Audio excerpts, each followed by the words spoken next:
I think it was out of a feeling of anti-intellectual. Like there's that emotional intelligence has as much place as intellectual intelligence. Emotional intelligence. I like that. And your gut has more nerve receptors than your brain. So perhaps in a family of eggheads, it was my way of trying to compete. Yeah. You know. Before you became involved in American films, you spent quite a bit of time in the theater. Broadway, you were Ariel of, what is it? Little Mermaid. Yeah. Which insinuates that you can probably sing a little bit too. No, that one, there was other shows that did 42nd Street. There's a place called the New Victory Theatre. And those kind of tours were from Scotland straight across to the Kennedy Centre, the Lincoln Centre, and that was all very nice. But the Little Mermaid was actually done in a theatre in Hawaii. Oh, so it wasn't the big Disney Broadway version. It was actually the Danish real version, the original version, adapted by a British guy called Mike Kenny. So yeah, I can sing, but I'm not a musical theatre actor. I think they're an extraordinary breed. But I'm not that. You're not. I'm something else. I don't know. So you wouldn't sign on to a feature to sing in it? I would love to do that. I can't see anything holding you back. I just can't. Apart from the people maybe casting it, they might be like, she ain't got those Broadway lungs. You could be Les Miserables, you know. You could do that film. You could. I love KiaRene. Your faith in me is boundless. Sing it. You could do it. Well, here's an example. They Kate Blanchett didn't want to sing in How to Train Your Dragon 2, so that's why they got me in. And they went, "Oh, you sound like her, so can you voice match her in the stuff that she's not around to do because she's going to win an Oscar for Blue Jasmine?" So I was like, "Cool." Which, so congratulations, Kate. Yeah, she's amazing. The bizzle. Yeah.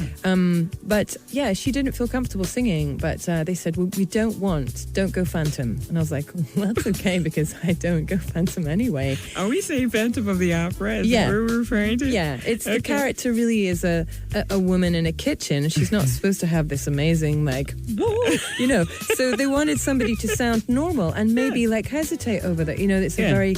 In the particular director, Dean Dubois, he always uses music to carry story points. Okay. So there's always a big emotional turnaround in a story, and you've got to like manage it in 4 lines of song. So that was the difficult thing. Wow.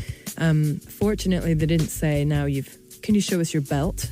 You know, I would have been like, hey, what's this holding my jeans up? No, so fortunately it had to sound like somebody who could like carry a tune, but nothing more than that. Well, then you're not all that intimidated to sing, it sounds. So it's like she's like leading up to go, so Mary, throw us out forward. A 1, a 2, a 1, 2, 3, go. I heard you crooning in between times to the end of that record, so we should end up with we should spontaneously, I just made up a word. We should spontaneously burst into some sort of song at the end of this radio show. We should. So you think about which one we're going to go into. You do that. It's important. I just did that. I just threw down a creative gauntlet, and now I'm going to have to pick it up. Yes, you are. Yes, you are. Speaking of the theater, you have put together something that's very important, a message that's very important, using theater as the genre to tell it. We have to take a break, but when we come back, Mary has hit the stage again, and she's bringing her one-woman show to us. She calls it Heroine, is that right? Yeah, it's under HeroineThePlay.com. HeroineThePlay.com. It's an incredible story about one soldier, this is my interpretation, one soldier, a lesbian's life before Don't Ask, Don't Tell, as a matter of fact, before that was repealed, okay? A fight against her most unlikely enemies. Man, it was heartbreaking once I learned more about it. How do you truly forgive?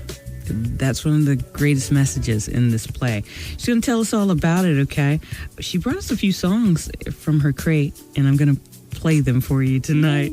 Let's see what we have here. Mirrors and Smoke by... Who's your friend? Gary Linus. Yeah, his band is called Linus, and he's a really talented and wonderful friend, actually. He's from Glasgow, so you'll hear his accent come through pretty strong. But he's a fantastic musician, and he's also a total hoot. He's a great laugh. Well, that's the important part. He's a hoot. He gets to stay. Yeah. We're going to play him right now for you guys. More of the gifted Mary Jane Wells coming up in the Satin Lounge with KiaRene.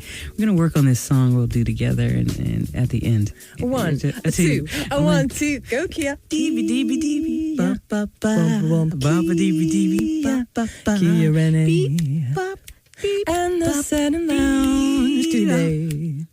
They